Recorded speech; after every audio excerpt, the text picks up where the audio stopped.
53,600 करोड़ ये भारत के गुटखा पान मसाला इंडस्ट्री का फोरकास्टेड साइज है अगले 5 सालों में। जब हम इस नंबर को कंबाइन करते हैं अक्षय कुमार, शाहरुख खान, अजय देवगन जैसे सेल आउट्स के पर डे एड शूट के फीस के साथ, तब आपको एक स्केरी चीज दिखाई देगी। ये सारे एक्टर्स एक दिन के शूट के लिए, ब्रांड एंडोर्समेंट्स के लिए up to 5 crore rupees charge करते हैं। ये सारे एक्टर्स जो है, इनके बच्चे बड़े बड़े स्कूल्स में, बाहर विदेश में अच्छे कॉलेजेस में पढ़ने जाते हैं। और इस एवर ग्रोइंग इंडस्ट्री का जो नंबर 1 प्रोडक्ट होता है जो है गुटखा और पान मसाला, ये सारे एक्टर्स क्या करते हैं, इस चीज को प्रमोट करते हैं। नहीं भाई, ये क्या होता है कि टीवी पे गिमल इलायची बोलो जुबान कैंसरी, तुम ये सारे वाहियात प्रमोशन करके करोड़ों कमा लोगे और इसके बाद जो एक्चुअल खर्चा होता है वो पूरे देश को भुगतना पड़ता है। चलिए आज के वीडियो में डिस्कस करेंगे भारत के नंबर 1 कैंसर के बारे में। नहीं, मैं बॉलीवुड की बात नहीं कर रहा हूं, वो नंबर 2 है। Number 1 is the gutkha and पान मसाला इंडस्ट्री। एक ऐसी इंडस्ट्री जो हर साल 13.5 लाख लोगों की जान लेती है। ये कोई अजनबी लोग नहीं है, ये आपके आसपास के लोग हैं, आपके पड़ोसी, आपके घर पे जो काम करने आते हैं, आपके उबर जो चलाते हैं, आपकी ऑटो जो चलाते हैं, वो सारे लोग। WHO कहता है कि भारत में जो टोबैको यूज है वो हमारी इकोनॉमिक ग्रोथ के लिए एक बहुत बड़ा प्रॉब्लम बन सकता है, क्योंकि हमारे देश में टोबैको रिलेटेड डेथ्स इतने सारे होते हैं।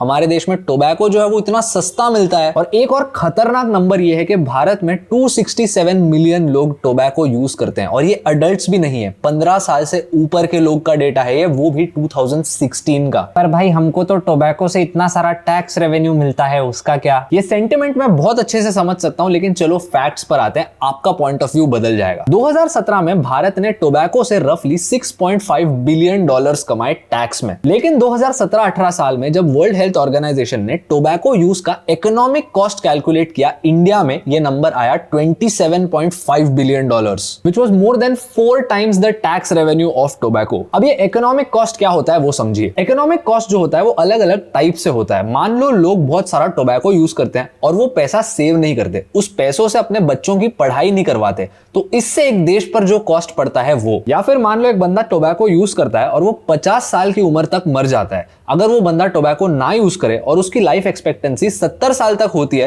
तो ये जो एक्स्ट्रा 20 साल उसे मिलते हैं काम करके अपने देश की इकोनॉमी में कंट्रीब्यूट करने, इस चीज को हम इकोनॉमिक कॉस्ट बोलते हैं। तो हमें एज अ कंट्री डिसाइड करना है कि वो शॉर्ट टर्म का टैक्स रेवेन्यू हमारे लिए ज्यादा इंपॉर्टेंट है या फिर ये लॉन्ग टर्म इकोनॉमिक कॉस्ट। लेकिन भारत में टोबैको यूज इतना ज्यादा कॉमन क्यों है? क्योंकि स्मोकिंग जो होता है उसको बहुत ज्यादा स्टिग्मेटाइज किया गया है। इसी के साथ जो सिगरेट होती है वो 18 से 20 रुपए की आती है, लेकिन जो पान मसाला होता है वो 7 से 8 रुपए का। और दारू कितनी महंगी है ये चीज तो आप जानते ही हैं। इसी चीज की वजह से जो हमारे देश के सारे लोअर इनकम हाउसहोल्ड्स है, जो सारे रूरल ग्रुप्स है, वहां पर नशे करने के लिए यही एक एवेन्यू बचता है। और एक बार आप शुरू कर देते हो, इसे छोड़ना बहुत मुश्किल होता है, स्पेशली अगर आप गरीब हो तो। क्योंकि नंबर 1 लत जो लगनी है वो तो ग्रांटेड है, लेकिन नंबर 2 इससे भूख भी मरती है। और जब आप दिन के 500 रुपए कमाते हो और आपके पास पैसों की बहुत ज्यादा कमी होती है, तब आप अपने मील स्किप करते हो। और जब आपको एक ऐसी सब्सटेंस उस मील स्किप करने को एड करती है, तब आप उसको लेने ही वाले हो। अगर पान मसाला खा के मेरी भूख मर रही है तो मैं खाना क्यों खाऊंगा, स्पेशली एक ऐसी सिचुएशन में जहां पर मेरे पास खाने के लिए भी पैसे नहीं है। एंड नंबर 3, बहुत से लोगों की सिस्टम ऐसे वायर हो जाती है जो इन सारे सब्सटेंसेस पे उनको डिपेंडेंट बना देती है।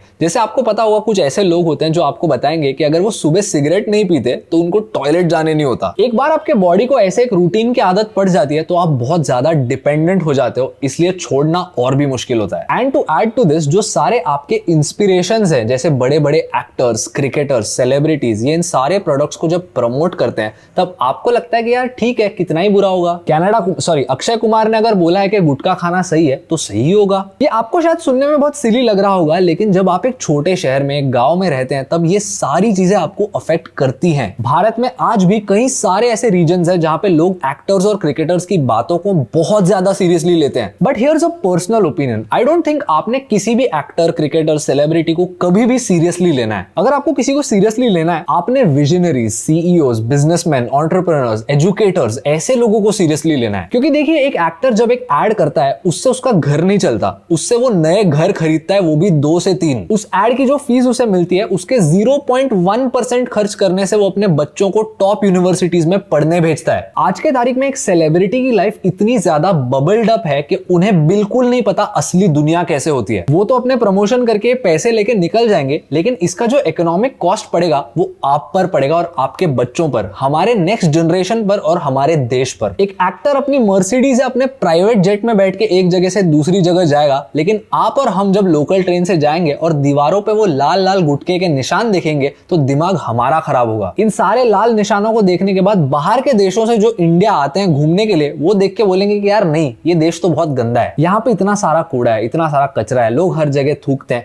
यहाँ पे मुझे मजा नहीं आया। एनीवे, आप इस प्रॉब्लम को सॉल्व करने क्या कर सकते हैं एज अ सिटीजन? सबसे पहला, नेवर टेक एक्टर्स सीरियसली। उन्हें क्रिटिसाइज करते समय वही सेम एंथुसियाज्म दिखाना जो आप सोशल मीडिया पे किसी ऑनेस्ट इन्फ्लुएंसर के पास दिखाते हो जब वो एक अच्छे प्रोडक्ट को प्रमोट करता है। उन्हें बताना कि भाई साल 2023 है और हम तुम्हारे इस फालतू प्रमोशन को सीरियसली नहीं लेने वाले हैं, बंद करो इसे। अपने सराउंडिंग्स को साफ रखना, कचरा भी मत फैलाना। लेकिन कचरे का और तंबाकू का क्या लेना देना, वो भी समझाता हूं। इस चीज को ब्रोकन विंडोज थियोरी बोलते हैं। मतलब अगर एक एनवायरनमेंट है जहां पे दिख रहा है कि यहाँ पे कचरा फैलाना बहुत ही कॉमन चीज है, तो वहां पे और ज्यादा कचरा फैलता है। इसकी एक रियल लाइफ एग्जांपल देता हूं। आपने देखा होगा कि भारत में जो रेलवे स्टेशन होते हैं वो बहुत गंदे होते हैं, लेकिन जो मेट्रो स्टेशन होते हैं वो बहुत बेहतर होते हैं। दिस इज बिकॉज जब एक बंदा रेलवे स्टेशन पर जाता है और वहां पे एग्जिस्टिंग कचरा देखता है, तब वो और कचरा फैलाने से पहले 2 बार नहीं सोचता। लेकिन जब वो ये सेम चीज मेट्रो स्टेशन पर जाके देखता है कि वहां की एनवायरनमेंट बहुत ज्यादा क्लीन है, वो कचरा फैलाने से पहले 2 बार सोचेगा। ब्रोकन विंडोज थियरी बस ये कहती है कि अगर एक स्पेसिफिक एक्टिविटी या क्राइम के बहुत विजिबल साइंस है सोसाइटी में, तो उस क्राइम की बढ़ने के चांसेस और भी ज्यादा हो जाते हैं। अगर आप देखते हो कोई बंदा थूक रहा है तो उसे एजुकेट कीजिए, उसे समझाइए कि ये सरासर पागलपन है। एनीवे दोस्तों, आपको इसके बारे में क्या लगता है प्लीज मुझे कमेंट्स में बताइए, और इस वीडियो से कोई भी वैल्यू मिली तो मेरे चैनल को सब्सक्राइब कीजिए। आपको मिलूंगा अगले वीडियो में।